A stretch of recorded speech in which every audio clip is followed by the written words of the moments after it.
అందరికీ వందనాలు. రైమానవ బ్రదర్ ప్రార్థన చేయి. ప్రేమ కదా మా ప్రియ ప్రభువ, మహాపరిశుద్ధమైన మా తండ్రి, మీ గణనామ స్తుతులు, స్తోత్రములు, కృతజ్ఞతలు. ఈ ఉదయకాలం ఇలాగన మీ పాసనలో మేము చేరువచ్చి మాణికాన కొనసలో పాల్గొనే భాగ్యాన్ని ఇచ్చారు. అందరికీ మీకు స్తోత్రములు చెల్లిస్తున్నాం. 4723వ రోజు మమ్మల్ని నడిపించారు. మీకు స్తోత్రములు. కార్యనిర్వాహకులు బన్నబాస్ గారిని బట్టి మేము స్తుతిస్తున్నాం, స్తోత్రిస్తున్నాం. నడిపిస్తున్నటువంటి మా ప్రియులు మరి మా ప్రభా పాలంకులను బట్టి మీకు స్తోత్రములు. ఈ కూడికను ప్రారంభిస్తుండగా మీ కాపుదల భద్రత మాకు అనుగురించి మరి మా పరమన్న వాక్య వెలుగులో నడిపించమని వేడుకుంటున్నాం. వాక్యం అందించడానికి సిద్ధంగా ఉన్న మా ప్రియులు నాగేంద్ర రాజా గారిని బట్టి మీ స్తోత్రములు. వాక్యమును మా ప్రభువా తర్జుమా చేయడానికి బ్రదర్ నెహమ్య గారిని కూడా సిద్ధపరిచారు. మీకు స్తోత్రములు. పాట పాడువారిని, ప్రార్థన చేయవారిని అందరినీ మీ కృపాసలకు అప్పగిస్తున్నాం. పాట పాడుటకు సిద్ధంగా ఉన్నటువంటి మా ప్రియులు రత్నపాల్ గారిని బట్టి స్తుతులు, స్తోత్రము చెల్లిస్తున్నాం. ఈ కూడికను మరి మా ప్రభువా ఎలాంటి ఆటంకం లేకుండా మీరు నడిపించి మీరే మాతో ఉండి నడిపించమని మా ప్రాణప్రింటి యేసుక్రీస్తు పరిశుద్ధ నామమున స్తుతులు, స్తోత్ర వందనం చెల్లించి ప్రార్థించి వేడుకుంటున్నాం. పరలోకం నా పరమ తండ్రి, ఆమేన్. ఆమేన్. ప్రార్థించిన పెద్దలు రైమానవ వందనాలు చేస్తున్నాం. మన మధ్య రత్నపాలు ఉన్నాడు, పాట పాడి వినిపిస్తుంది. దోసకాయల పాట నుంచి రత్నపాలు గారు. దేవునికి స్తోత్రములు. మన ప్రభును రక్షకుడునైన ప్రభు అయిన యేసుక్రీస్తు ప్రభుల వారి పరిశుద్ధ నామంలో ఈ మార్నింగ్ కాన్ఫరెన్స్ పరిచర్యలోనికి చేరువచ్చిన ప్రియులందరికీ హృదయపూర్వక వందనాలు తెలియజేస్తా ఉన్నాను. మన దగ్గర ఉన్న క్రైస్తవ సునాద కీర్తనల పుస్తకంలో నుండి 167వ కీర్తన, నా యేసయ్యా నా స్తుతియాగము నైవేద్యములై ధూపము ఓలే నీ సన్నిధానము చేరును నిత్యము, చేతువు నాకు సహాయము వెను వెంటనే నీ సన్నిధానము చేరును నిత్యము, చేతువు నాకు సహాయము వెను వెంటనే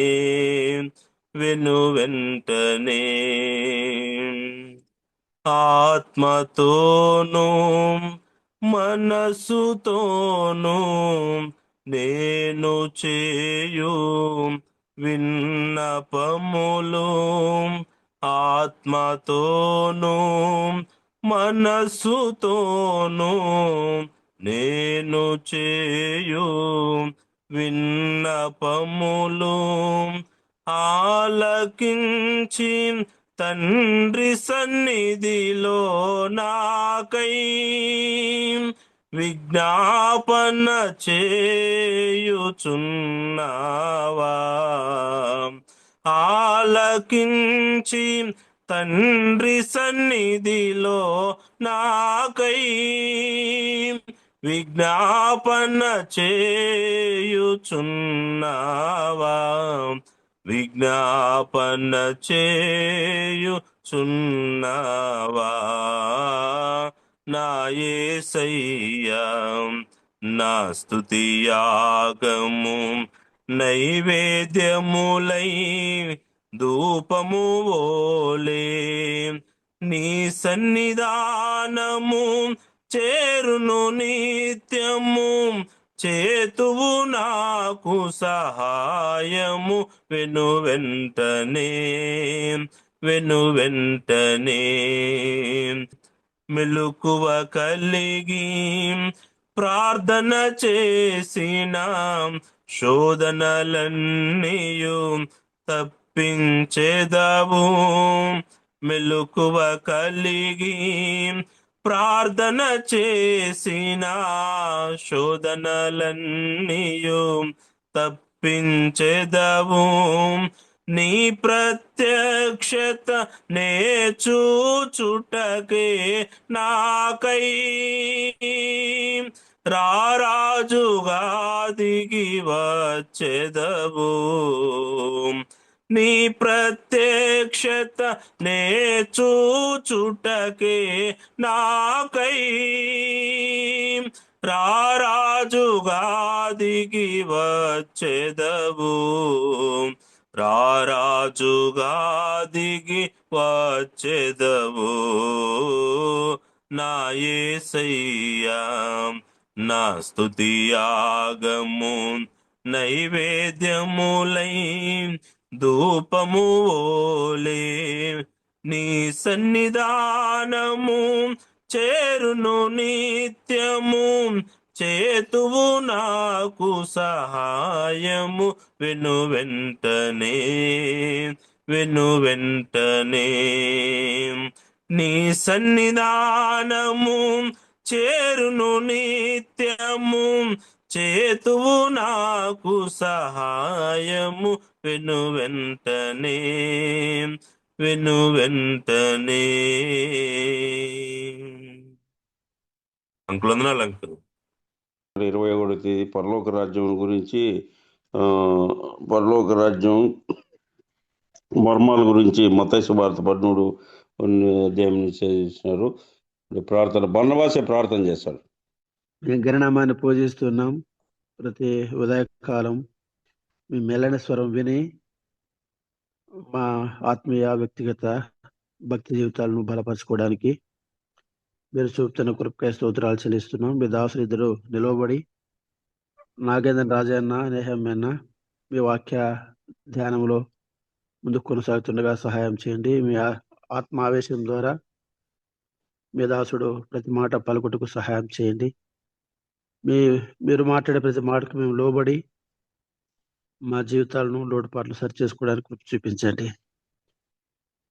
జాయిన్ అయిన మా ప్రియులందరినీ దీవించి ఆశీర్వదించుకొని ఈ సమయాన్ని మాకు దీవెనకరంగా చేయమని మా ప్రభు అయిన యేసుక్రీస్తు నామమున కృతజ్ఞతాస్తుతులు చెల్లించి ప్రార్థిస్తున్నాము తండ్రి. ఆమేన్. ఆమేన్. క్లుప్తంగా ప్రార్థించిన బర్నబాస గారికి, దేవుని సేవకు వందనాలు చెల్లిస్తూ ముందున్న కార్యక్రమానికి మన మాధుర్య నుంచి, తమిళనాడు నుంచి ఎన్ఆర్ నాగేంద్రరాజు గారు మనకు వాక్యం అందించుండగా తెలుగులో అనువాదం నెహిమ్య గారు చేస్తుండగా మనం శ్రద్ధగా అందాం. మీట్లో ఉండే అందరికీ వందనాలు బ్రదర్ ఎన్ఆర్ నాగేంద్ర గారు.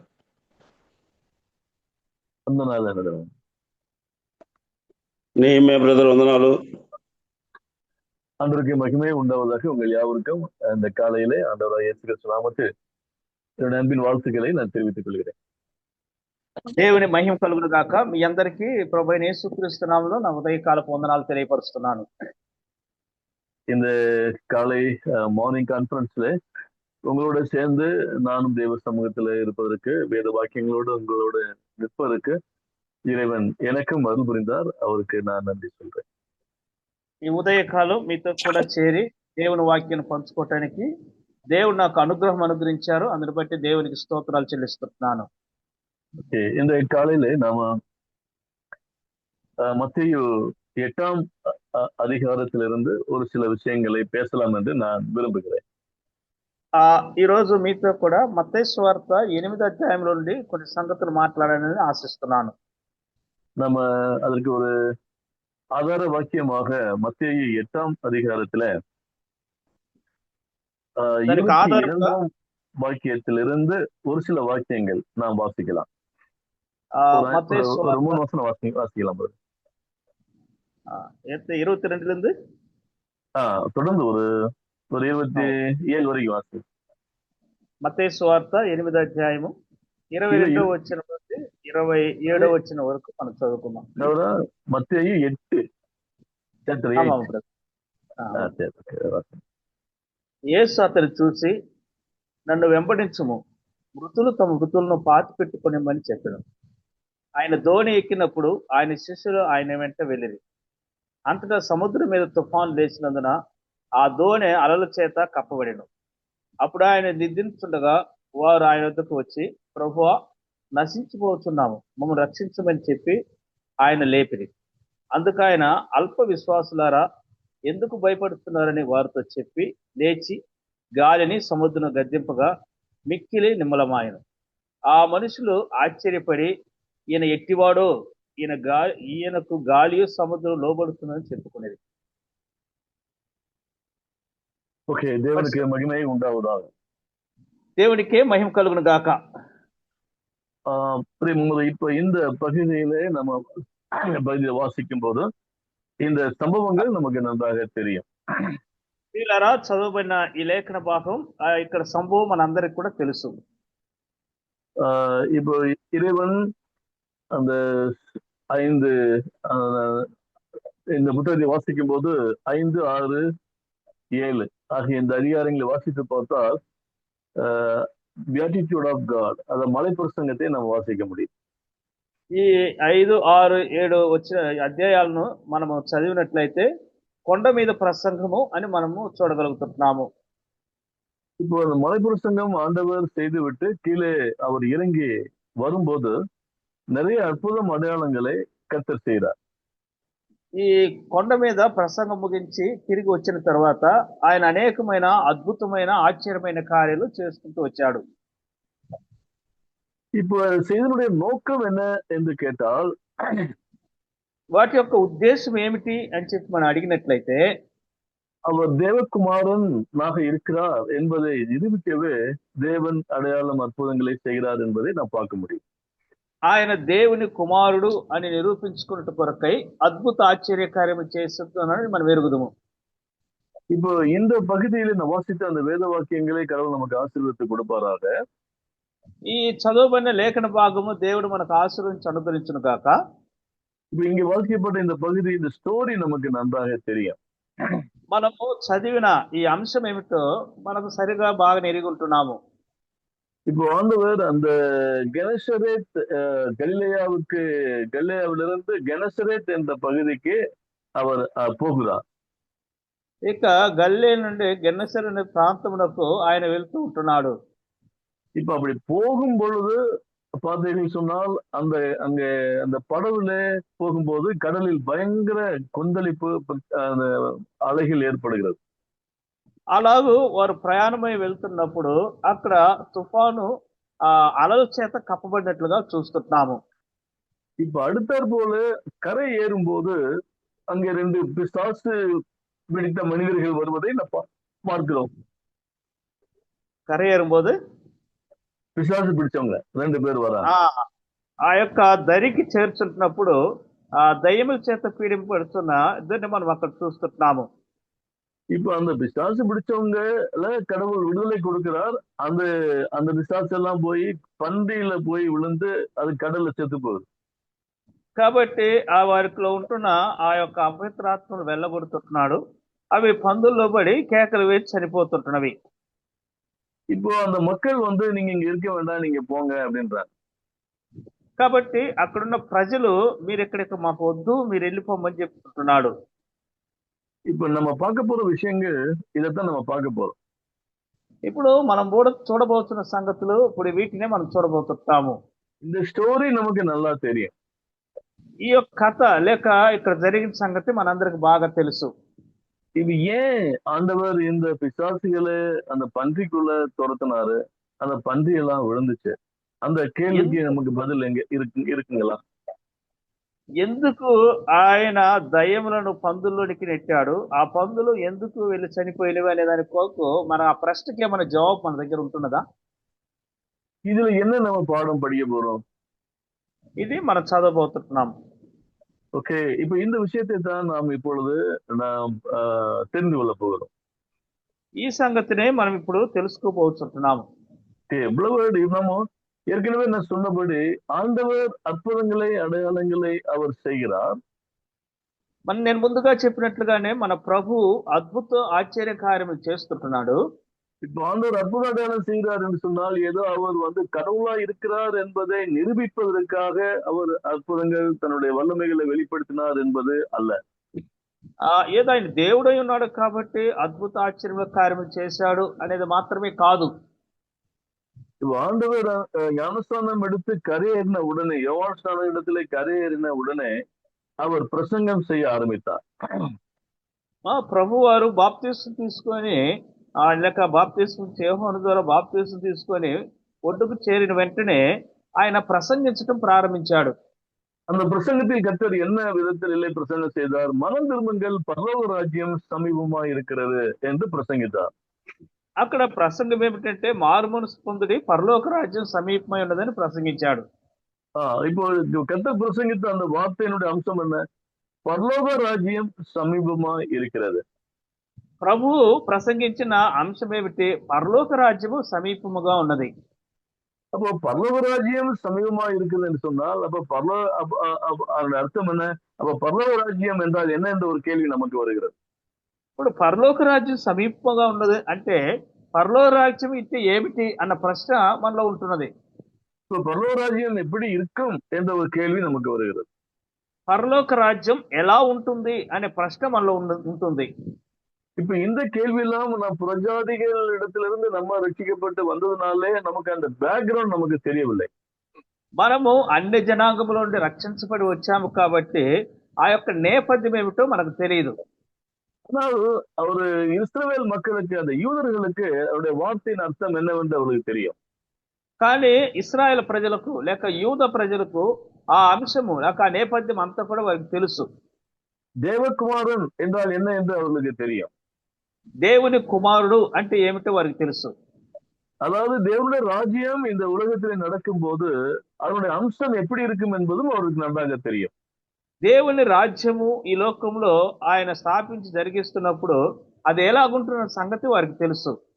ஏனென்றால் இஸ்ரேல் மக்கள் தேவனுடைய ராஜ்யத்தை எதிர்பார்த்து கொண்டு இருக்கிறார்கள். ఎందుకనగా ఇశ్రాయేలు ప్రజలు దేవుని రాజ్యమును వారు ఎదురు చూస్తూ ఉంటున్నారు. அவர்கள் இப்போ ரோம சாம்ராஜ்யத்துக்கு கீழே அடிமைப்பட்ட நிலையில இருப்பதனால் தேவன் நம்மை ஆள வேண்டும், தேவ ராஜ்யம் ஸ்தாபிக்கப்பட வேண்டும் என்று அவர்கள் எதிர்பார்ப்பு அவர்களுக்கு இருந்தது. కాబట్టి వారు రోమా ప్రభుత్వం యొక్క స్వాధీనంలో వారు ఉంటున్నప్పటికీ కూడా దేవుని రాజ్యం రావాలి, దేవుని రాజ్యం పాలించబడాలనే ఆశ వారందరికి ఉంటుంది. தேவராஜ்யம் எப்படி இருக்கும்? దేవుని రాజ్యం అంటే ఎలా ఉంటుంది? யோவான் ஸ்நானகன் இயேசுவின் இடத்திலே கேள்வி கேட்கும்படி தன்னுடைய சீடர்களை அனுப்பினார். అక్కడ ఆ బాప్తిస్మ ఇచ్చే యోహోను తన శిష్యులను ప్రభు దగ్గరికి ప్రశ్నించమని చెప్పి పంపించాడు. வருகிறவர் நீர்தானா அல்லது வேறொருவருக்காக காத்திருக்க வேண்டுமா என்று கேட்டார். ఆ వస్తున్న వారు మీరేనా లేక మేము ఎవరి కోసమైనా కనిపెట్టుకుని ఉండాలా అని అడగమన్నాడు. அப்படி என்றால் என்ன? மேசியா வர வேண்டும், அவர் வந்தால் தேவ ராஜ்யத்தை ஸ்தாபிப்பார், ஜனங்கள் ரோம அடிமைத்தனத்திலிருந்து மீட்கப்படுவார்கள். ஆகையினாலே மேசியா நீர்தானா இல்ல வேறொரு காத்திருக்க வேண்டுமா என்று கேட்டார். అంటే దాని అర్థం ఏమిటి? మెస్సియా వస్తాడు, మెస్సియా వస్తే ఆ వారి ప్రజలను విడిపిస్తాడు. కాబట్టి మెస్సియా మీరేనా లేకుంటే మెస్సియా కొరకు మేము కనిపెట్టుకొని ఉండాలనా అని చెప్పి అడగమన్నాడు. இப்போ இயேசு கிறிஸ்துவுக்கு பதில் சொன்னார். என்ன பதில் சொன்னார் அவரு? ప్రభువైన యేసుక్రీస్తు சொல்லுங்க. ప్రభువైన యేసుక్రీస్తు జవాబు చెప్పాడు. ఆయన ఏమని జవాబు చెప్పాడు? அப்ப என்ன சொன்னார்? குருடர்கள் காண்கிறார்கள், செவிடர்கள் கேட்கிறார்கள், முடவர்கள் நடக்கிறார்கள், மரித்தோர் உயிரோடு எழுப்பப்படுகிறார்கள், தொடர்ந்து சாத்தான் பிடியில் இருக்கிறவர்கள் விடுதலையாக்கப்படுகிறார்கள் என்று போய் சொல்லுங்கள் என்று అనిపినాர். కాబట్టి ప్రభు వారు వారికి జవాబు చెప్పి పంపించారు. గుడ్డివారు చూస్తుంటున్నారు, కుంటివారు నడుస్తుంటున్నారు, ఆ యొక్క వ్యాధిగ్రస్తులు స్వస్థపడుతున్నారు. ఇవన్నీ కూడా బాప్తిస్మ ఇచ్చే యోహానుకు చెప్పమని చెప్పి వారికి చెప్పి పంపించాడు. இப்போ அவனோட கேட்ட கேள்வி என்ன? வருகிறவர் நீதானா, அதாவது மேசியா நீங்க தானா இல்ல வேற யாராவது காத்திருக்க வேண்டுமா என்ற கேட்ட கேள்விக்கு தேவன் சொல்லக்கூடிய பதில், சாத்தான் பிடியில் இருக்கிற மக்கள் விடுதலையாக்கப்படுகிறார்கள், முடவர்கள் நடக்கிறார்கள், பிசாசு கண்ணு பார்வையற்றவர்கள் பார்வை தெரியாங்க, பூமையர்கள் பேசுகிறார்கள் போய் சொல்லுங்கன்னு சொல்றாரு. అడిగిన ప్రశ్న ఏమిటి? మెస్సయ్యా నీవేనా లేక మరొకరి కొరకు మేము ఎదురు చూడాలనా అన్న ప్రశ్నకు ప్రభువారు ఇచ్చిన జవాబు ఏమిటంటే, గుడ్డివారు చూస్తుంటున్నారు, కుంటివారు నడుస్తున్నాడు, అపవిత్రాత్మల చేత లేక దయ్యముల చేత పీడింపబడిన వారు విడుదల పొందుతున్నారు అని చెప్పమని చెప్పి పంపించాడు. அப்போ மேசியா வரும்பொழுது அந்த தேவ ராஜ்யத்தை மேசியா ஸ்தாபிக்கும் போது அந்த தேவ ராஜ்யத்தில் இருக்கிறதான கேரக்டரிஸ்டிக்ஸ், தேவ ராஜ்யத்தினுடைய அம்சம் இன்னது என்பதை தேவன் அங்கே விளக்குகிறார். కాబట్టి దేవుడు లేక వచ్చినప్పుడు దేవుని రాజ్యంలో ఉంటున్న అంశములు ఏమిటి అని చెప్పి వీటన్నిటి చెప్పి వివరించి పంపించుంటున్నాడు. இப்போ தேவராஜ்யத்திலே அது மேசியா ஆளுகை செய்கிற சமயத்திலே பிசாசுக்கு அங்கே வேலை இல்லை. దేవుని రాజ్యంలో దేవుడు పరిపాలన చేస్తున్నప్పుడు లేక మెస్సియా పరిపాలన చేస్తున్నప్పుడు సాతానుకు అక్కడ చోటు లేదు. அங்கே மரணம் இல்லை, అక్కడ మరణం లేదు, அங்கே பார்வையற்றவர்கள் இருக்க முடியாது, అక్కడ గుడ్డివారు ఉండరు, அதுபோல செவிடர்கள், ஊமையர்கள், சப்பானிகள் அங்கே இருக்க போவதில்லை. అలాగనే ఆ యొక్క చెవిటివారు, మూగవారు, కుంటివారు అక్కడ ఉండరు. அங்கே கண்ணீரோ, கவலையோ, வேதனைகளோ, தரித்திரங்களோ அங்கு தேவ ராஜ்யத்தில் இருப்பதில்லை. అక్కడ కన్నీరు, కష్టములు, దరిద్రత ఇవన్నీ కూడా దేవుని రాజ్యంలో ఉండవు. அது பரிபூர்ணமான ஒரு அம்சமுள்ள ஒரு ராஜ்யம். అది పరిపూర్ణత చెందిన ఒక మంచి రాజ్యం. అది பயம் இல்லாத ஒரு ராஜ்யம். అది భయం లేని ఒక రాజ్యం. అది அழுகை இல்லாத ஒரு ராஜ்யம். అది ఏడ్పులు లేని ఒక రాజ్యం. అది ஏன்னா அங்க மரணமே இல்லை. అనగా మరణమే లేదు అక్కడ. ஏதேனிலே தேவன் மனிதனை எவ்வாறு படைத்து சுதந்திரத்தை கொடுத்தாரோ அதே போல் உள்ளதான ஒரு பரிபூர்ணமான பிளஸ்ஸிங்கோடு கூட இருக்கிற ஒரு ராஜ்யம் தான் தேவராஜ்யம். ఏదైనా తోటలో వారికి ఎలాంటి స్వాతంత్రత ఇచ్చాడో అలాంటి పరిపూర్ణమైన స్వాతంత్రం కలిగిన రాజ్యమే దేవుని యొక్క రాజ్యము. இப்படிப்பட்ட ஒரு ராஜ்யத்தை ஸ்தாபிப்பவர் மேசியா என்று பழைய ஏற்பாட்டில் எத்தனையோ தீர்க்க தரிசனங்களை நான் வாசிக்க முடியும். ఇలాంటి రాజ్యం స్థాపిస్తాడు మెస్సియా అని చెప్పి పాత నిబంధనలో ఎన్నో వాక్యాలను, వాగ్దానాలు మనం చూడగలం. விசேஷமா ஏசாயா புத்தகத்துல இதை குறித்து தெளிவா எழுதியிருப்பதை நாம் பார்க்க முடியும். ప్రత్యేకమై యెషయా గ్రంథంలో తేటగా లేఖనములు రాయబడ్డ సంగతిని మనం చూడగలము. இப்ப அந்த நிலையிலே தான் இப்ப மேசியா வரும்போது இந்த ராஜ்யத்தை ஸ்தாபிக்கும் பொழுது இந்த ராஜ்யத்திலே இப்படிப்பட்ட பிரச்சனைகளே இருக்காது, இப்படி ஒரு சமாதானமான ஒரு நிலை உருவாயிருக்கும் என்பதைத்தான் இப்ப இயேசு கிறிஸ்து இப்ப யோவானுக்கு சொல்லுகிறார். కాబట్టి దేవుని రాజ్యము స్థాపించబడినప్పుడు ఇలాంటివి ఏమి ఉండవు, ఇలాగనే ఉంటుంది అని చెప్పి ఆ సంగతులని చెప్పి యేసు ప్రభు వారు ఆ బాప్తిస్మ యోహానుకు తెలియపరచమని చెప్పాడు. இப்ப அவன் கேட்ட கேள்விக்கு பதில், வருகிறவர் நீர்தானா இல்ல வேற யாருக்காவது காத்திருக்க வேண்டுமா?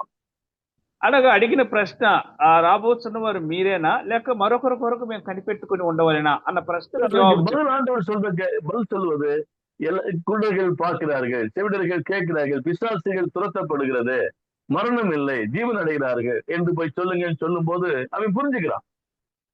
కాబట్టి ప్రభు వారు వారు అడిగిన ప్రశ్నకు కుంటివారు నడుస్తున్నారు, గుడ్డివారు చూస్తున్నారు, మోగవారు చెవిటివారు మాట్లాడుతుంటున్నారు, వింటున్నారు, మరణాలు ఆ దయ్యములు అపవిత్రాలు వెళ్ళగొట్టబడుతున్నామని చెప్పిన వెంటనే అక్కడ బాప్తిస్మ ఇచ్చే యోహానుకు సంగతి అర్థమవుతూ ఉంటుంది. ஓ இப்போ அதை புரிஞ்ச உடனே நிம்மதியாய் தன்னுடைய ஊழியத்தை முடித்துக் கொள்கிறான். అర్థం చేసుకున్న వెంటనే బాప్తిస్మ ఇచ్చే యోహాను తన సేవను ముగించుకుంటున్నాడు.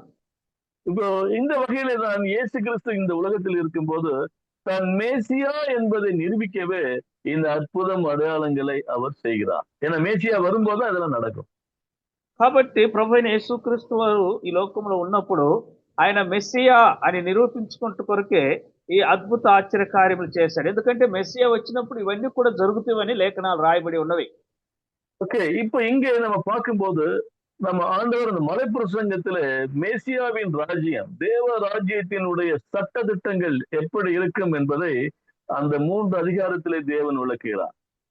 కాబట్టి దేవుని యొక్క రాజ్యము ఆయన వచ్చినప్పుడు ఎలాగుంటున్నామని ఆ చట్టములను, న్యాయములను, ఆజ్ఞలను ఈ 3 అధ్యాయములో ఆయన వివరిస్తూ ఉంటున్నాడు. இப்போ ஆண்டவர் அந்த மலைப்பிரசங்கத்தை முடித்து விட்டு பாருங்க, கீழே இறங்கும் போது அந்த கடைசி 7ஆம் அதிகாரம் 29 வாசிக்கிறோம், ஜனங்கள் அவருடைய போதகத்தை குறித்து ఆశ్చర్యపట్టాர்கள் என்று వాసిக்கிறோம்.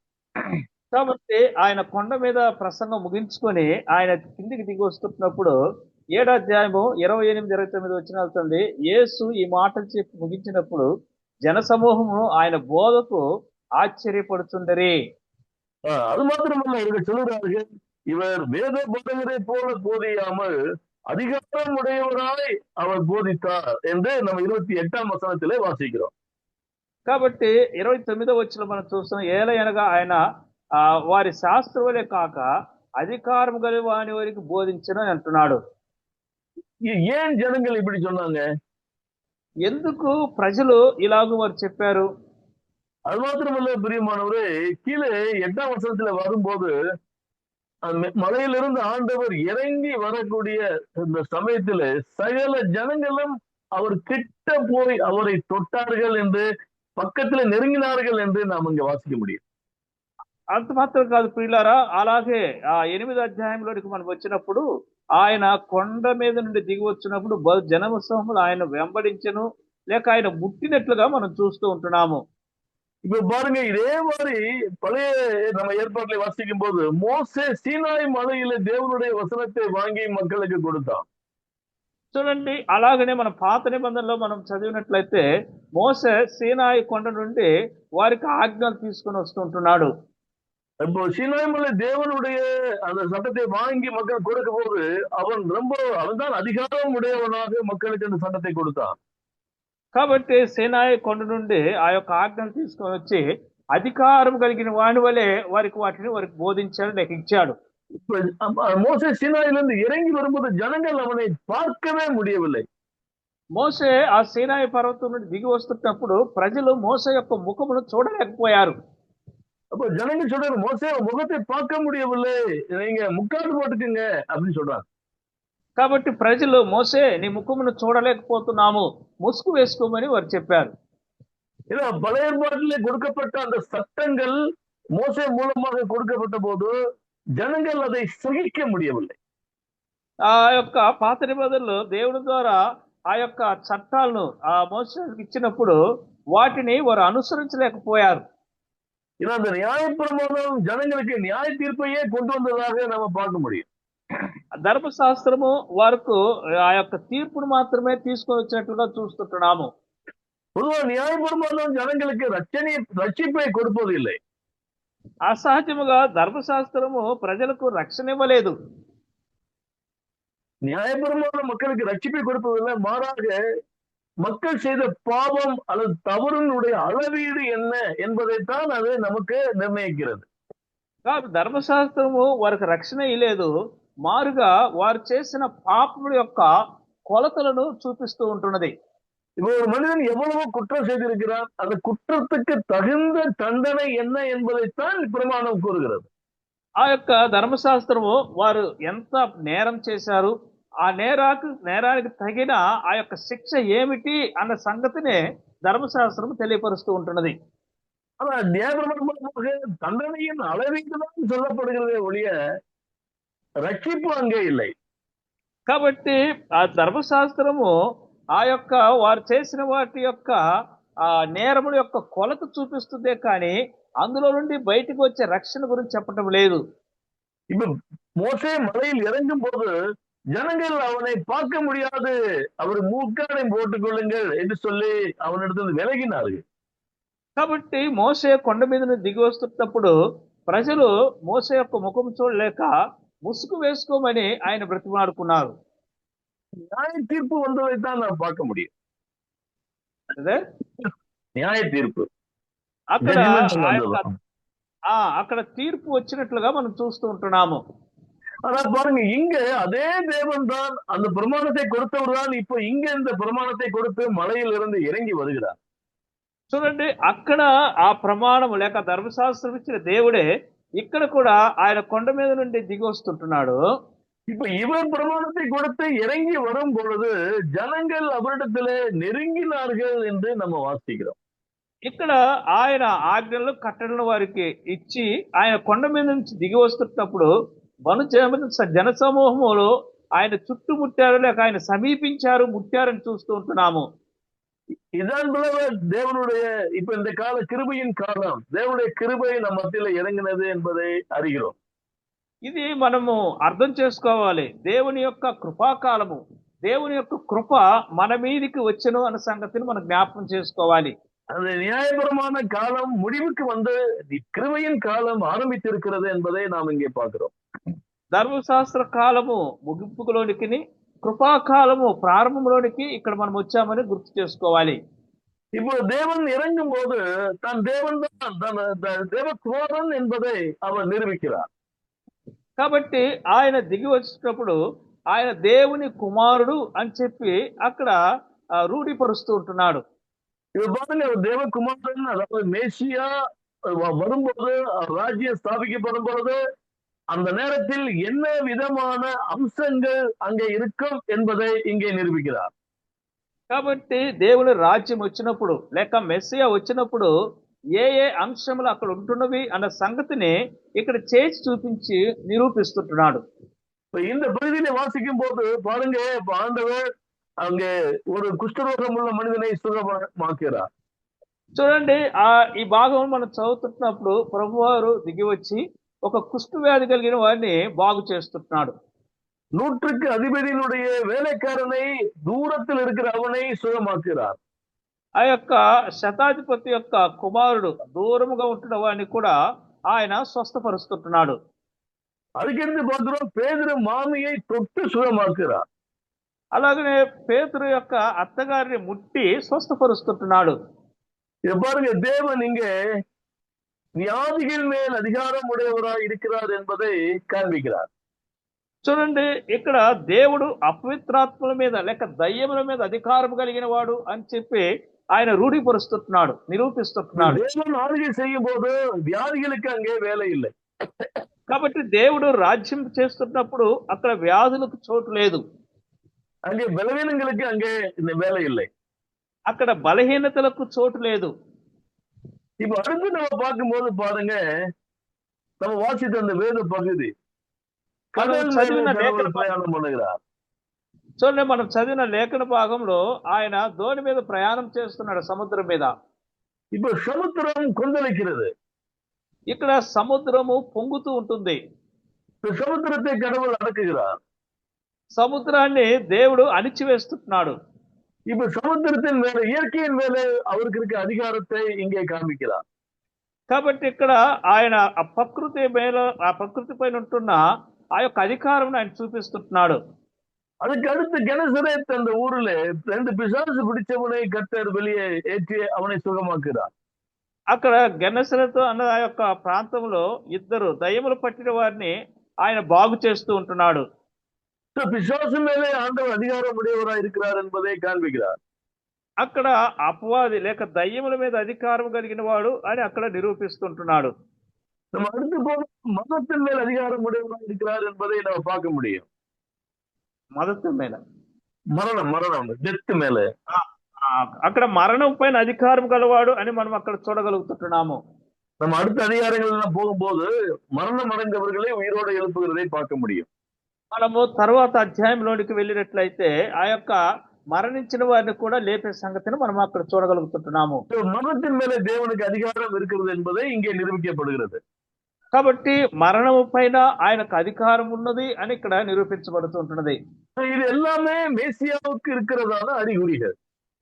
కాబట్టి ఇవన్నీ కూడా మెస్సియాకు ఉంటున్న గుర్తులై ఉంటున్నవి.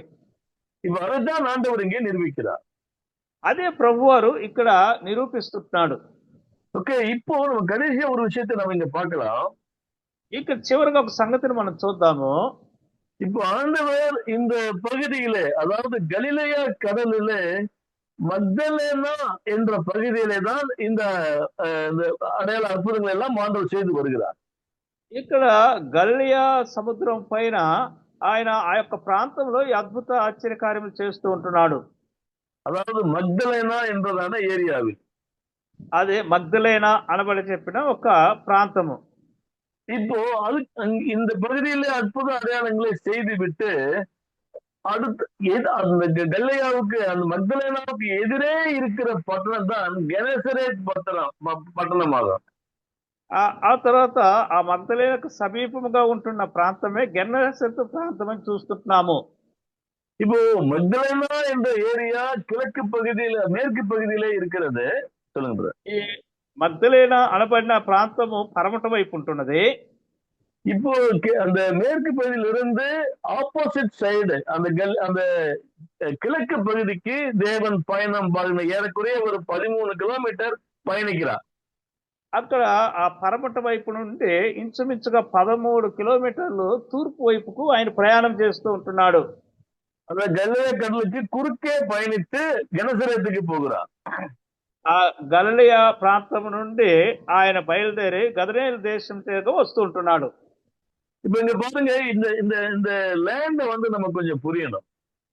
ఈ యొక్క భూమి లేక స్థలం మనకు అర్థం అవ్వాలి. ఈ ప్రాంతం இப்ப ప్రదేశం அடுத்து நம்ம இங்க வாசித்தது என்ன? நான் சொல்ல போறது சாத்தான அந்த பண்டிகைகளை பத்தி தான் சொல்ல போறேன். ఇప్పుడు నేను చెప్పబోయేది ఏం సంగతి అంటే ఆ యొక్క పందుల గురించి చెప్పబోతున్నాను.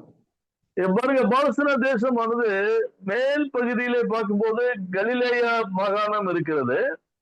చూడండి, పై ప్రాంతంలో గలిలయ ఆ యొక్క ప్రాంతం ఉంటున్నది. அதற்கு நடுப்பகுதியிலே சமாரியா மாகாணம் இருக்கிறது. ఆ మధ్య భాగంలో సమరయ ఆ యొక్క ప్రాంతం ఉంటున్నది. அதற்கு கீழே தெற்கு பகுதி தான், கடைசி ஏரியா தான் யூதேயா தேசம். ఆ తర్వాత చివరి ప్రాంతమే యూదయ దేశమై ఉంటున్నది. இப்போ இந்த யூதேயா, சமாரியா, கலிலேயா இது யோர்தான் நதிக்கு மேற்கே உள்ளது. కాబట్టి ఆ యూదయ, గలిలయ, సమరయ ఇది పై భాగంలో అది ఉంటున్నది. இப்போ அதே யோர்தானுக்கு கிழக்கு பகுதியில இருக்கிற அந்த ஏரியா தான் மேலே இருக்கிறதான சீதோம் ஏரியா. அதாவது கலிலேயா பகுதிக்கு ஆப்போசிட்ல இருக்கிற சீதே என்றதான ஏரியா. అక్కడ ఆ గల్లియాకు ఆపోజిట్ లో లేక ఎదురుగా ఉంటున్నది సీదోనియా ఆ యొక్క దేశం అని చూస్తున్నాము. ஓகே, இது கலிலேயாவுக்கு கீழே என்ன இருக்கிறது? சமாரியா இருக்கிறது. ఆ గలిలియాకు కింద భాగంలో సమరయ ఉంటున్నది. அந்த சமாரியாவுக்கு அப்படியே எதிர்த்து, அதாவது யோர்தானுக்கு கிழக்கே இருக்கிற பகுதிதான் பெராயா என்றதான ஒரு தேசம், ஒரு பகுதி. ఆ యొక్క తూర్పు నుండి అలాగూ ఎదురుగా ఉంటున్న దేశమే బెరయా దేశం అని చూస్తూ ఉంటున్నాము. அப்படியே யூதா தேசத்தினுடைய எதிராக இருக்கிறதான அந்த யோர்தானுக்கு எதிராக அப்படியே இருக்கிற அந்த அந்த பகுதிதான் தெக்கோபோலி என்றதான ஏரியா. ఆ యూదా దేశమునకు ఎదురుగా ఉంటున్న ఆ ప్రాంతమే దెక్కపోలి అని చూస్తున్నాము. இப்ப பாருங்க, இப்போ தேவன் வந்து யோர்தானுக்கு கிழக்கு பகுதியில வந்து விடுறார். புரியல, கிழக்குக்கு வந்து வராரு. யோர்தான், அதாவது அந்த கலிலேயாவுக்கு கிழக்கு பகுதியில வரார். కాబట్టి యోర్దాన్ నుండి తూర్పు వైపుకు ప్రభువారు ప్రయాణం చేస్తున్నారు. இப்ப அந்த கிழக்கு ஏரியா பகுதி தான் தெக்கப்போலி என்றதான அந்த மாகாணம். ఆ యొక్క తూర్పు వైపు ఉంటున్న ఆ ప్రాంతమే దెక్కపోలి అనబడిన ప్రాంతమై ఉంటున్నది. இப்போ அங்கேதான் இந்த கெனசரேத் என்றதான ஊர் பகுதி இருக்கிறது. అక్కడ గెన్నసరెత్ అనబడిన గదరేల దేశమనే ప్రాంతం అక్కడ ఉంటున్నది. இப்போ இந்த பகுதியை நம்ம பழைய ஏற்பாட்டிலே வாசித்து பார்த்தால், யோசுவா கொடுத்ததான அந்த லேண்ட பிரிச்சு கொடுக்கும் போது, 12 கோத்திரங்களுக்கு பிரிச்சு கொடுக்கும் போது நப்தலி ஏரியாவுக்கு அந்த பகுதி வருகிறது. కాబట్టి యెహోషువ పాత నిబంధనలో ఆ 12 గోత్రములకు దాన్ని పంచి ఇస్తున్నప్పుడు నఫ్తాలికి ఆ యొక్క ప్రాంతం వెళ్తున్నట్టుగా చూస్తున్నాము. நப்தலி என்ற கோத்திரத்தால் இருந்த பகுதி தான் நம்ம வாசிக்கின்றதான அந்த தெக்கப்போலி என்றதான ஏரியா. ఆ నఫ్తాలి యొక్క ప్రాంతమే దెక్కపోలి అనబడిన చదవబడిన ఆ దేశమైనట్లుగా చూస్తుంటున్నాము. ஓகே, இப்ப இந்த ஏரியாவில்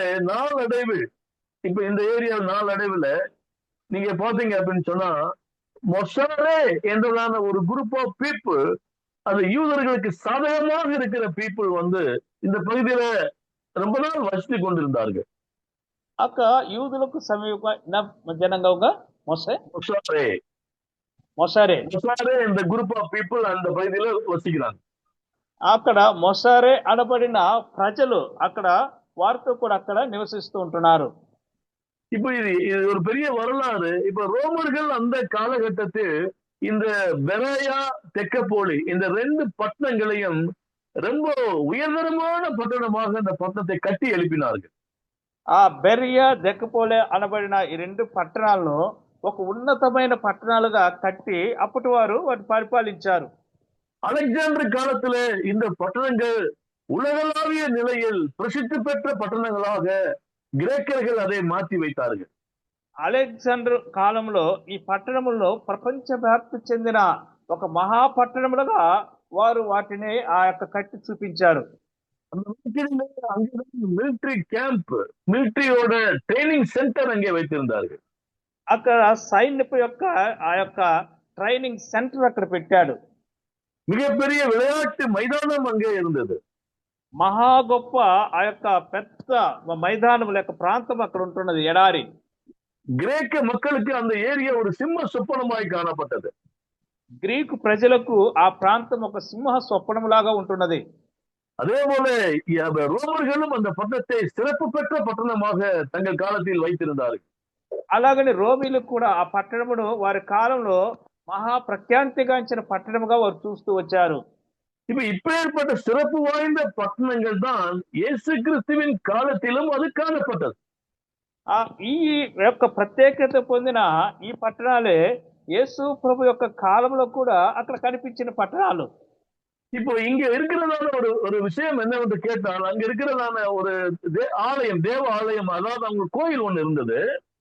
ఇక్కడ ఒక ప్రత్యేకత ఏమిటంటే ఇక్కడ ఒక దేవాలయం లేక వారి యొక్క గుడి ఒకటి ఉంటున్నది. இந்த ரோமர்களுக்கு இருக்கிறதான அந்த கோயிலுக்கு பேரு ஜூயிஷ் டெம்பிள். అక్కడ వారికి రోమిలకు ఉంటున్న ఆ యొక్క గుడి జూలియస్ టెంపుల్. ஜூலியஸ் அல்ல, ஜூயிஷ். జూడిస్ ஜூயிஷ் ஜூயிஷ் జూయిస్ట్. ஜூயிஷ் என்றதான தெய்வம். அந்த தெய்வத்தை அவர்கள் வழிபட்டு வந்தார்கள். అక్కడ జూయిస్ట్ అనబడిన ఒక దేవుణ్ణి వారు మొక్కుతూ లేక పూజిస్తూ వచ్చారు. அந்த ஆலயம் ரொம்பவே சிறப்பு பெற்ற ஒரு ஆலயம். ఆ కాలంలో అది ఒక ప్రత్యేకత పొందిన ఒక ఆలయము. இப்ப இந்த ஆலயத்திலே அவர்கள் எப்படி தொழுகை செய்வார்கள் என்று கேட்டால், பன்றிகளை பலியிட்டு தொழுகை செய்வார்கள். ఈ యొక్క ఆలయములో వారు పండుగలు ఎలాగ చేస్తారంటే పందులను బలి ఇచ్చి వారు పండుగలు చేస్తూ ఉంటారు. இப்ப இந்த பன்றிகளை பலியிட்டு தொழுகை செய்த தெய்வம் தான், படுகிற தெய்வம் தான் இந்த ஜூயிஷ் தெய்வம். ఈ పందులను బలి ఇచ్చి వారు మొక్కే ఆ దేవుడి పేరే జూలిస్ట్ యొక్క దేవుడు. அந்த தெய்வத்தினோட அம்சம் என்னவென்று கேட்டால், காற்று மலைகளின் தேவன் அது. ఆ దేవుని యొక్క ప్రత్యేకత ఏమిటంటే గాలి వర్షములను అనుగ్రహించే దేవుడు అని. இப்போ இயற்கைகளுக்கு தேவனாக ஜூயிஷ் தெய்வத்தை அவர்கள் வழிபட்டார்கள். కాబట్టి ప్రకృతికి యొక్క దేవుడుగా జూలిస్ దేవుడిని వారు మొక్కుకునేవారు. மலைகள், குன்றுகள், அங்க இருக்கிற அந்த பள்ளத்தாக்குகள், இது எல்லாம் ஆளுகை செய்கிற தேவன் தான் ஜூயிஷ் தெய்வம் என்று அவர்கள் நம்பி இருந்தார்கள். వారి యొక్క కొండలను లోయలను ఈ వాటన్నిటిని కూడా వారు యొక్క పరిపాలన చేసే దేవుడే ఈ జూలిస్ట్ దేవుడు అని చెప్పి వారి యొక్క నమ్మకం అయి ఉంటున్నది. அதனாலே வரக்கூடிய புவி அதிர்ச்சிகள், பூகம்பங்கள், இதுல இருந்தெல்லாம் காக்கிற தெய்வம் இந்த ஜூயிஷ் தெய்வம் என்று நினைத்தார்கள். కాబట్టి వారి యొక్క దృష్టిలో ఈ యొక్క భూకంపాలు ఇవన్నీ కూడా ఆయనే వాటి నుండి భద్రపరుస్తున్నాడని వారి నమ్మకం అయి ఉంటున్నది. அதேபோல கடலில் இருக்கக்கூடியதான சீற்றங்கள், புயல் வரும்பொழுது, காற்று பயங்கரமான புயல் காற்று அடிக்கும் போது இதெல்லாம் காப்பாற்றுகிற தெய்வம் இந்த ஜூயிஷ் தெய்வம் என்று அந்த గెనసరేతు மக்கள் నమ్మినాர்கள். కాబట్టి ఆ సముద్రం మీద వచ్చే తుఫానులు, ఆ యొక్క దానివల్ల వచ్చే నష్టాలు, వీటన్నిటి నుండి కూడా కాపాడే దేవుడు జూలిస్ట్ దేవుడని ఆ యొక్క దేశపు వారు నమ్మేవారు. அதுபோல பிசாசுகளிடத்திலிருந்து காக்கிற தேவன் இந்த ஜூயிஷ் தெய்வம் என்று நம்பினார்கள். కాబట్టి దయ్యముల దగ్గర నుండి కూడా మనల్ని కాపాడే దేవుడు ఈ జూలిస్ట్ దేవుడు అని చెప్పి వారు నమ్మేవారు. இப்ப பாருங்க, இப்ப கான்செப்ட் என்ன என்று கேட்டால், அந்த பகுதியில, அந்த பெராயா பகுதியிலே, அந்த தெக்கப்போலி ஏரியாவிலே வசிக்கக்கூடியதான அந்த நாட்டு மக்கள் ஜூயிஷ் தெய்வம் தான் இயற்கையை ஆளக்கூடியவர், மக்களை எல்லா சீற்றங்களுக்கும் ஆபத்துகளுக்கும் காப்பாற்றக்கூடியவர் என்று நம்புகிற மக்கள் தான் இந்த மக்கள். ఈ గదరేనిల దేశంలో ఈ దెక్కపోలిలో వారు ఆ జూలియస్ దేవుడే ఇలాంటి వాటిలన్నిటిని కూడా కాపాడేవాడు, వీటన్నిటిని కూడా వారు రక్షించేవారు అని చెప్పి వారికి ఆ నమ్మకము వారికి ఉంటున్నది.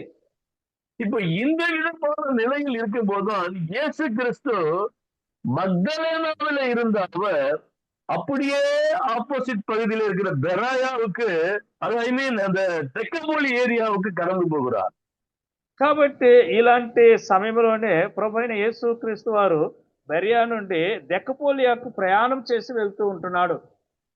இப்போ இங்க மக்தலேனா ஏரியாவிலே அது கலிலேயா பகுதி, அங்கே கப்பர்நகூம் இருக்கிறது, தேவன் பிறந்த பகுதி, வளர்ந்த பகுதி. இங்க பிரச்சனை இல்லை, அங்கே சொந்த மக்களிடத்திலே ஊழியம் செய்கிற தேவன் அவர்.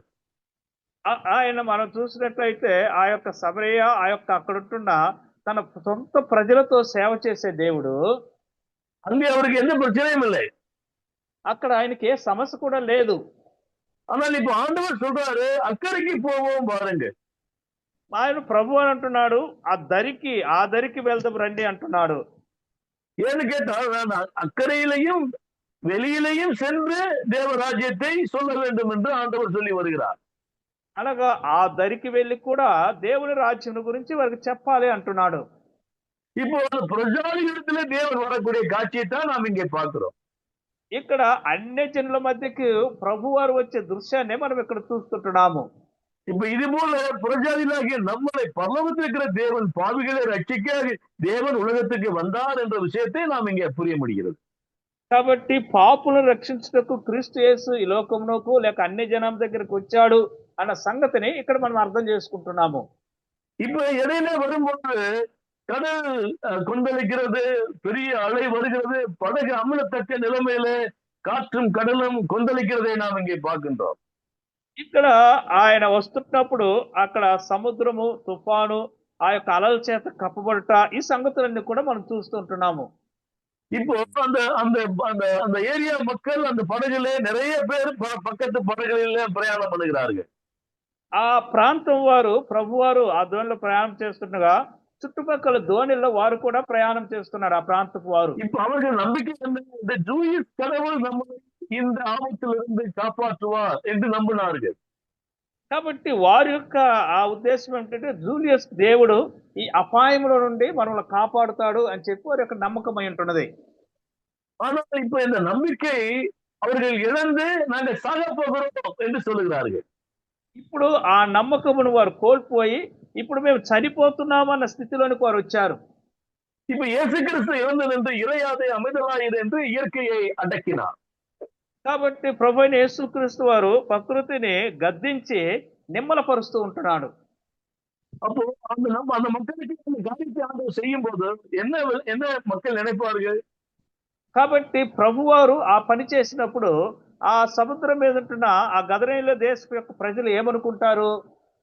இப்போ அவர்கள் இந்த ஜூயிஸ் கடவுளை காட்டிலும் இயேசு கிறிஸ்து பெரிய கடவுள், இயற்கையை அடக்கிவிட்டார் என்று அறிக்கை செய்கிறார்கள். కాబట్టి ఆ యొక్క ఆ ప్రాంత ప్రజలు జూలియస్ దేవుని కంటే ఈయన గొప్ప దేవుడు, గాలిని సముద్రము గద్దించి నిమ్మలపరిచాడని చెప్పి వారు గ్రహిస్తుంటున్నారు. இனி அடுத்து கரை ஏறின உடனே 2 மனிதர்கள் பிசாசு பிடிச்சவே வரான், கல்லறையில இருந்து வரான். ఈ ఆ దరికి వచ్చిన వెంటనే దయ్యం పట్టిన 2 మనుషులు సమాధుల్లో నుండి వారు వస్తుంటున్నారు. அப்போ பேர் என்னன்னு கேட்கும்போது லேகியோன்னு சொல்றான். వారు మీ యొక్క పేరు అమిటే అడిగినప్పుడు సేన అని వారు చెప్తూ ఉంటున్నాడు. லேகியோன்னு என்ன அர்த்தம்? 6000 என்று அர்த்தமா? సేన అనగా 6000 అని చెప్పి అర్థమై ఉంటున్నది. 6000 என்று அர்த்தம். 6000 కరెక్ట్ గా சொன்னா. Okay okay. இப்போ பாருங்க, 2 பிசாசு, 2 மனிதர்களை 6000 பிசாசு பிடிச்சிருக்குது. చూడండి, ఆ 2 మనుషులను 6000 దయ్యములు పట్టుకొని ఉంటున్నవి. ஒரு ஆளுக்கு எத்தனை பிசாசு? ஒரு ஆளுக்கு எத்தனை பிசாசு வச்சுக்க? ఒక వ్యక్తికి ఎన్ని దయ్యాలు పట్టుకొని ఉన్నవి? 3000 பிசாசு. 3000 దయ్యములు. அப்ப 2 பேருக்கு 6000 பிசாசு. ఇద్దరు కలిపి 6000. அப்போ பாருங்க, அப்ப எவ்வளவு கொடுமையான ஒரு நிலை அந்த மனிதர்களுக்கு இருக்கும் என்று பாருங்க. చూడండి, ఆ ఇద్దరికి ఎంత ఘోరమైన పరిస్థితుల్లో వారు ఉంటున్నారు ఆలోచించండి. இப்ப இந்த பிசாசுகள் ஆண்டவத்துல கேட்குது, ஆண்டவரை வேதனைப்படுத்தவும் காலம் வரும் என்று கேட்கிறாரு. ఆ దయ్యములు ఆ ప్రభువును ఆ యొక్క ప్రభువా మా సమయం రాకుండా ఎందుకు మమ్మల్ని వెళ్ళగొడుతున్నావని అడుగుతుంటావి. இப்ப அந்த சாத்தான்களே, பிசாசுகளே ஆண்டவர்கிட்ட அனுமதி கேட்கிறாங்க, அந்த பன்றிக்குள்ள போகும்படி எங்களை அனுமதிங்கன்றாங்க. ఈ ఆ దయ్యములు లేక సాతానులు ఆ ప్రభువును అనుమతి అడుగుతున్నారు, మేము ఆ పందులోనికి వెళ్ళటకు మాకు ఆ అనుగ్రహం వేడుకుంటున్నవి. ஆண்டவரு போங்க அப்படின்ட்டாரு. ప్రభు వారు చెప్పారు వెళ్ళని చెప్పన్నాడు. இப்ப இந்த பண்டிகைகளுக்குள்ள சாத்தான் போயிட்டு அந்த பண்டிகைலாம் போய் என்ன பண்ணிருச்சுங்க, மேட்டுல ஏறி கடல்ல விழுந்து செத்ததான் நம்ம வாசிக்கிறோம். కాబట్టి ఆ పందులన్నీ కూడా పరిగెత్తుకుంటూ పోయి సముద్రంలో పడి చనిపోయినట్లుగా చూస్తుంటున్నాము. இப்ப இந்த பிசாசு பிடிச்சவங்க இப்ப இது சுகமாயி ட்ரெஸ் போட்டு நீட்டா இருக்கான். ఇప్పుడు ఈ దయ్యములు పట్టిన వారు వస్త్రము ధరించి చాలా శుభ్రంగా నీట్గా ఉన్నారు. இப்போ அவன் ஊருக்குள்ள போறான். ఇప్పుడు వారు ఊర్లోనికి వెళ్తుంటున్నారు, గ్రామంలోనికి వెళ్తుంటున్నారు. இப்ப ஊருக்குள்ள போனா அந்த கோயில சாமி கும்பிட்டு தான் உள்ள போகணும். ఇప్పుడు వారు ఆ గ్రామంలోనికి వెళ్ళాలంటే ఆ దేవుని ఆ యొక్క ముఖద్వారం నుండే మొక్కుకొని వారు లోనికి వెళ్ళాలి. இப்போ அந்த தெய்வத்துக்கு பலி செலுத்தணும். ఇప్పుడు ఆ దేవునికి బలి అర్పించాలి. அந்த தெய்வங்களுக்கு விழா கொண்டாடணும். ఆ దేవులకు వారు పండుగలను ఆ యొక్క తిరునాళ్ళు చేయాలి. இப்ப அங்குள்ள பூசாரிகள் தெய்வத்துக்கு பலி செலுத்தணும், விழா கொண்டாடுறதுக்கு என்ன வேணுங்க? பன்றி வேணும். ఇప్పుడు వారు బలి అర్పించుటకు వారు పండుగలు అనుసరించుటకు వారికి ఇప్పుడు ఏం కావాలంటే పందులు అవసరం. பூசாரிகளுக்கு இப்ப அந்த பூசாரிகள் விழா கொண்டாட பலி செலுத்த மிருகம் வேணுமா இல்லையா? కాబట్టి వారు పండుగ చేయటకు ఆ పూజారులకు పందులు కావాలి కదా బలి అర్పించుటకు. இப்ப அந்த பன்றிகள் அங்க இல்லப்போ. ఇప్పుడు ఆ పందులు అక్కడ లేవు, எல்லாம் செத்துருச்சு, అన్ని కూడా చచ్చిపోయినవి. அப்ப என்னதான் காரணம்னு கேட்டா, இயேசு கிறிஸ்து இந்த மனுஷங்களை சுகமாக்கி பிசாசு எல்லாம் பன்றிகளை போய் பண்ணி சேர்த்து போச்சு. இப்போ ఏం కారణం అంటే యేసు ప్రభు వారు ఈ ఇద్దరికి స్వస్థపరిచి వాటి పందుల్లోనికి జరిపి పందులు కూడా చంపేశాడు. அதனால தெய்வத்துக்கு பலி செலுத்துவதற்கு பன்றிகள் இல்ல. కాబట్టి వారి దేవుడికి బలి అర్పించుటకు పందులు లేవు. இப்ப அந்த விழா கொண்டாட முடியல, திருவிழா கொண்டாட முடியல, వారు ఆ తిరునాళ్ళు వారు అనుసరించలేకపోయారు, செய்ய முடியல, ఆ దేవునికి వారు బలి అర్పించలేకపోయారు. இப்ப அந்த ஜனங்கள்லாம் சேர்ந்து இயேசுநாத வந்து கேக்குறாங்க, ஐயா நீங்க இங்க இருக்க வேண்டாம், நீ வெளியில போயிருங்க, உங்க ஏரியாவுக்கு போங்கன்னு சொல்லி அவரை சொல்றாங்க. కాబట్టి అక్కడున్న ప్రజలందరూ చేరి అయ్యా మా దగ్గర ఉండొద్దు, మా పట్టణం విడిచి వెళ్ళిపోమని చెప్పి ప్రభువుని బ్రతిమలాడుకుంటున్నారు. ఓకే இப்ப என்ன நமக்கு புரிகிறதுங்க? ఇక్కడ మనకి ఏం అర్థమవుతుంది?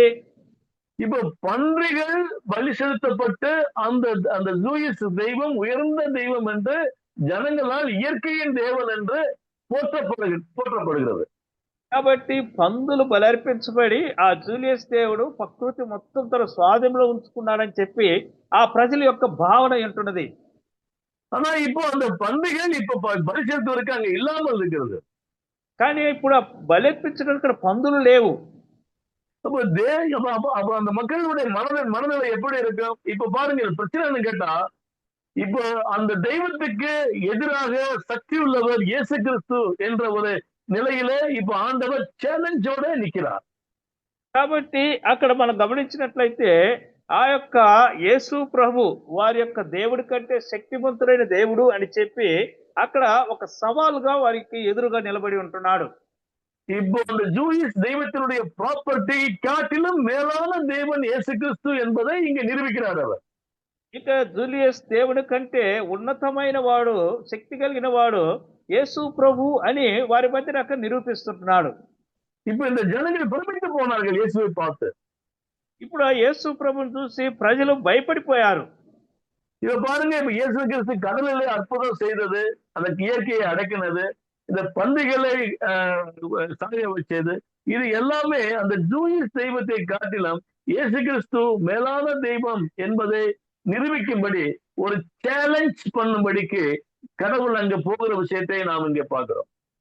ప్రియులారా, ఇక్కడ మనం గమనించి చూసినట్లయితే ఆయన సముద్రం మీద ధోనిలో ప్రయాణం చేయట, ఆ యొక్క తుఫాను ఆయన గద్దించుట, అలాగే దయ్యములు పట్టిన వాడిని విడుదల చేయట, పందులను ఆ యొక్క చచ్చిపోయినట్లుగా చేయట, ఇవన్నీ కూడా అక్కడున్న జూలియస్ దేవుని కంటే ఆయన శ్రేష్ఠుడు, ఉన్నతమైన వాడు అని నిరూపించబట్టు కొరకే ఆయన ఇవన్నీ అక్కడ చేస్తుంటున్నాడు. இனி அடுத்து அந்த ஜனங்கள் நீங்க போயிருங்க, இங்க இருக்க வேண்டாம் அப்படின்னு சொல்லி இயேசு கிறிஸ்து போயிட்டார். ఆ ప్రజలు మాకు మీరు వద్దు వెళ్ళిపోమన్నప్పుడు ప్రభువు యేసు క్రీస్తు ఆ పట్టణాన్ని వెళ్ళిపోయాడు. ஆனா இந்த பிசாசு பிடிச்ச அந்த சுகமாக்கின அந்த 2 பேரை ஆண்டவர் அந்த பட்டணத்திலே விட்டுட்டு போனார்.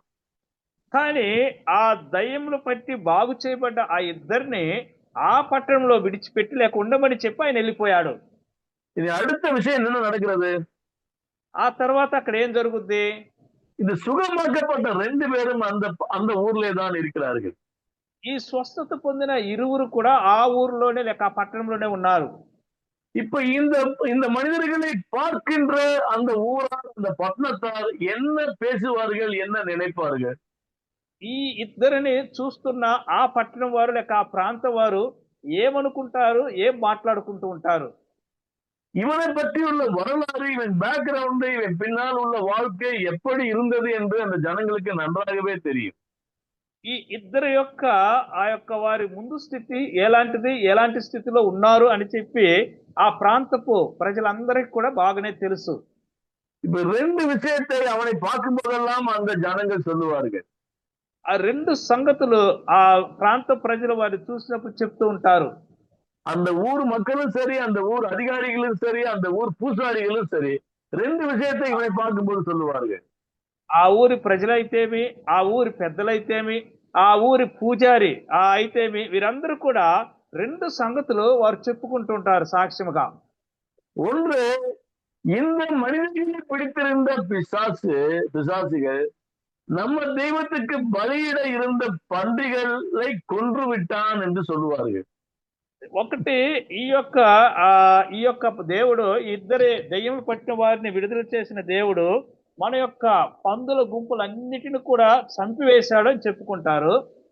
ஒன்று. 2வது, அந்த இயற்கையின் மேல சீற்றங்களுக்கெல்லாம் கடவுள் ஜூயிஸ் தான்.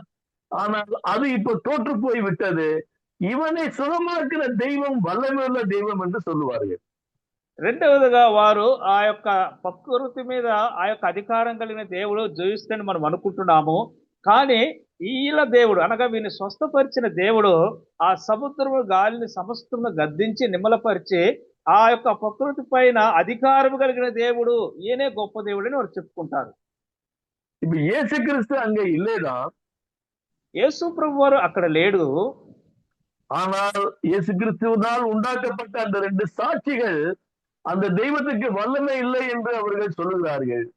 కానీ యేసు క్రీస్తు ద్వారా இயற்கையின் தேவன் என்று அவர்கள் சாட்சி கொடுக்கிறார்கள். యేసు క్రీస్తు వారు స్వస్థపరిచిన ఆ ఇద్దరు ఆ ప్రాంతంలోనే అక్కడనే ఆ గ్రామంలో ఉండి ఈ అన్నిటి మీద ప్రకృతి పైన ఈ దెయ్యముల మీద అధికారం కలిగిన వాడు యేసు ప్రభు వారని వారు సాక్ష్యం చెప్తూ ఉంటారు. இப்போ மரணத்துக்கு ஏதுவா இருந்த கல்லறையிலே வசித்தவன் இன்றைக்கு ஊருக்குள்ளே பட்டணத்திலே சிறப்பு பெற்ற மனிதனாய் தேவனுடைய சாட்சியாய் அவன் வாழ்கிறான்.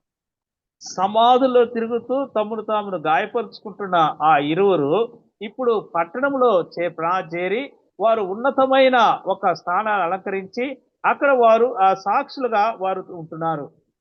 இப்போ ஜீவனுள்ள மனிதனாய், ஜீவனுள்ள சாட்சியாய் அந்த பட்டணத்துக்கு அந்த 2 பேர் நிற்கிறதை நாம் இங்கே பார்க்கிறோம். జీవము కలిగిన మనుషులుగా, జీవము కలిగిన సాక్షులుగా ఆ పట్టణంలో వారు ఇరువురు నిలిచి ఉండుట మనం చూడగలుగుతుంటున్నాము. ఓకే బ్రదర్, நான் நீங்க முடிவுக்கு வருகிறேன். అవును బ్రదర్, నేను ఇక్కడ ముగిస్తున్నాను. பிரியமானவரே, நீங்கள் நானும் கூட புறஜாதிகள் தான். ప్రియులారా, నీవు నేను మనము కూడా అన్య ఆ జాతుల వారమే. நம்மை தேவன் ரட்சித்தார். అన్య జనాంగం అంటున్న మనములను ప్రభు రక్షించుకున్నాడు. இந்த சடங்காச்சாரங்கள், இந்த பழைய இந்து மதம், அதாவது பழைய மதத்தோட வழிபாடுகள், விக்கிரக வழிபாடுகள், வியாதி வருத்தங்கள், பிசாசினுடைய கிரியைகள் இடத்திலிருந்து தேவன் நம்மை பாவத்திலிருந்து ரட்சித்தார். మన మూల పితరుల యొక్క ఆ యొక్క అలవాట్ల నుండి, ఆ యొక్క విగ్రహారాధన నుండి మనము దేవుని ఎరుక ఈ లోక సంబంధమైన ఆ దేవతలు పూజిస్తూ వాటన్నిటిలో నుండి ప్రభు మనం రక్షించి బయటకు తీసుకుని వచ్చాడు. இப்போ அந்த மனிதர்களை பார்க்கும் போதெல்லாம் இவனை சுகமாக்கின தேவன் இந்த ஜூயிஸ் கடவுளை காட்டிலும் பெரியவர், இந்த இயற்கைகளை காட்டிலும் மேலானவர் என்று பார்க்கும் போதெல்லாம் சொல்லுவது போல ఆ యొక్క ఆ ఇద్దరిని వారు ప్రజలు, ఆ ప్రాంత ప్రజలు చూసినప్పుడు, అనగా ఈ యొక్క గాలిని తుఫానును గద్దించి బాగు చేసిన సముద్రమును ఆ దయ్యములను వెళ్ళగొట్టిన లేక చంపివేసిన వీరిద్దరు దేవుడే జూలియస్ కంటే గొప్ప దేవుడని ఎలాగో చెప్పుకుంటున్నారో, உங்களையும் என்னையும் தேவன் உலகத்துக்கு ஒளியாக வைத்திருக்கிறார். అలాగనే నిన్ను నన్ను మనములను ఈ లోకమునకు ఆయన వెలుగుగా ఉంచుంటున్నాడు. வெளிச்சமாய் வைத்திருக்கிறார். వెలుగుగా మనల్ని ఉంచాడు. இருளில் வாழக்கூடிய ஜனங்கள் வெளிச்சத்தை கண்டார்கள் என்று நாம் அங்கே வாசிக்கிறோம். இயேசுவை ఆ பார்க்கும்போது యొక్క చీకటిలో ఉన్నవారు వెలుగును చూశారు అన్న సంగతిని మనం చదువుతూ ఉంటున్నాము. அன்பரே, உங்களையும் என்னையும் இந்த உலகம் பார்க்கும் பொழுது வெளிச்சத்தை இந்த உலகம் பார்க்க வேண்டும். ప్రియులారా, నిన్ను నన్ను మనల్ని చూసినప్పుడు చీకటిలో ఉన్న ప్రజలు మనం చూసినప్పుడు వెలుగును చూసినట్లుగా వారికి ఉండాలి. மலை மேல் இருக்கிற பட்டணம் மறைந்திருக்க மாட்டார். కొండ మీద ఉన్న పట్టణము మరుగై ఉండదు. நீங்கள் நானும் மலை மேல் இருக்கிற பட்டணம் போல் ரகசிய கிறிஸ்தவர்களாக இல்லாதபடி வெளிப்படையான கிறிஸ்தவர்களாக சாட்சியுள்ள மக்களாய் நாம் இருக்க வேண்டியது அவசியமா இருக்கு.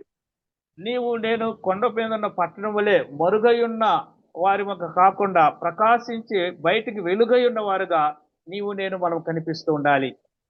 தேவநாம மகிமைப்படுவதாக. దేవుని యొక్క నామం మహింపరచబడును గాక. ஜெயமலம். தேங்க்யூ. అందరికీ హృదయపూర్వకమైన వందనాలు.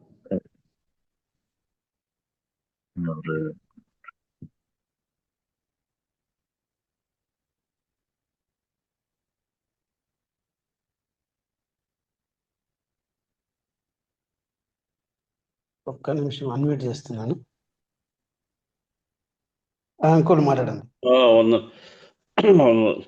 చక్కటి సందేశం అందించిన ఎన్ఆర్ నాగేంద్రరాజు గారికి, అనువాదం చేసిన నెహమ్యా గారికి వందనాలు తెలుస్తూ, చక్కటి సందేశము మానవుడు ఆయన రాజ్యంలో చేరాలని, అనేక ఈ లోకంలో ఒక్కరుగా నశించడం ఇష్టం లేదు కాబట్టి సృష్టికర్త కాబట్టి ఆయనకు సమస్తము సాధ్యమైంది.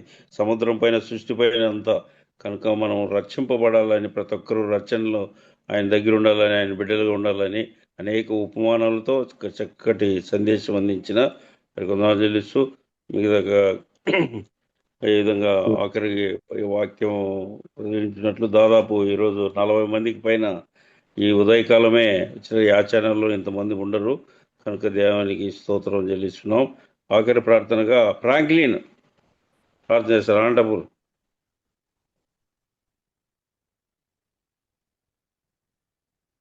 Franklin brother. సార్ వందనాలు సార్. అందరికీ వందనాలు. దయాళుని గొప్ప తండ్రి, పరిశుద్ధమైన మా ప్రభువ, వందనములు స్తోత్రములు చెల్లిస్తున్నాము నాయన. మా జీవితాల్లో మరొక నూతన దినం మాకు అందరికీ అనుగ్రహించారు ప్రభువ. అందుని బట్టి మీకు వందనము స్తోత్రం చెల్లిస్తున్నాం. అమూల్యమైనటువంటి సందేశమున మాకు అందరికీ నాయన వినిపించారు. స్తోత్రం నాయన. వినగలిగిన చెవులు, గ్రహించిన హృదయమును మాకు దయచేసి అందరి బట్టి స్తోత్రం చెల్లిస్తున్నాం నాయన. జూమ్లో ప్రభు కనెక్ట్ అయిన ప్రతి ఒక్క సహోదరులు అందరి నిమిత్తము ప్రార్థన చేస్తున్నాం నాయన. ఆయా శరీర బలహీనతలు ఉన్న వారి నిమిత్తము ప్రార్థన చేస్తున్నాము స్వామి. సాయం దయచేయండి మా ప్రభువా. ఆయన వాక్యం అందించిన సహోదరుని కృపలో జ్ఞాపకం చేసుకోండి. అనువాదించిన సహోదరుని కూడా కృపలో జ్ఞాపకం చేసుకోమని మీ సన్నిధిలో విజ్ఞాపన చేస్తూ మరిపెడుతున్నాము స్వామి. సాయం దయచేయండి. అలాగే నేను ప్రత్యేకంగా నాయన ఈ జూబును నడిపిస్తున్నట్టు బర్నబాస్ కూడా కృపలో జ్ఞాపకం చేసుకోండి. ఆయన చేస్తున్న సేవను, కుటుంబాన్ని కూడా కృపలో జ్ఞాపకం చేసుకోమని ప్రార్థన చేస్తున్నాం ఆయన. ఆయన ప్రతి ఉదయము నేను 5 గంటలకు మేమందరము నైనా దాదాపు నీ పాసంలో చేరి ఆయన నీ మాటలు వినే భాగ్యాన్ని ప్రత్యేకంగా మీరు అనుగ్రహించారని నమ్మి చూస్తూ ప్రార్థన చేస్తున్నాం. ఎన్ని మేలు చేసినా ఏమి ఇవ్వగలం ప్రభు, ఏం చేసినా తక్కువ అని ఆయన ఈ ఉదయకాలం మీరు చేసిన మేలు ఉపకారం బట్టి వందనము స్తోత్రం చెల్లించుకుంటూ మీ ప్రియ కుమారుడును, మా ప్రభువును, మా రక్షకుడు, మా విమోచకుడైన యేసయ్య పరిశుద్ధ నామమున బ్రతిమలాడి అడిగి వేడుకొనుచున్నాము తండ్రి. ఆమేన్. ఆమేన్. ప్రార్థించిన ఫ్రాంక్లిన్ గారికి యేసుక్రీస్తు వందనాలు తెలుస్తున్నాం. అవకాశం ఇచ్చిన బర్నబాస్కు వందనాలు చేస్తూ మిగతా కార్యక్రమాల్లో ప్రకటన చేస్తాడు. బర్నబాస్ వందనాలు.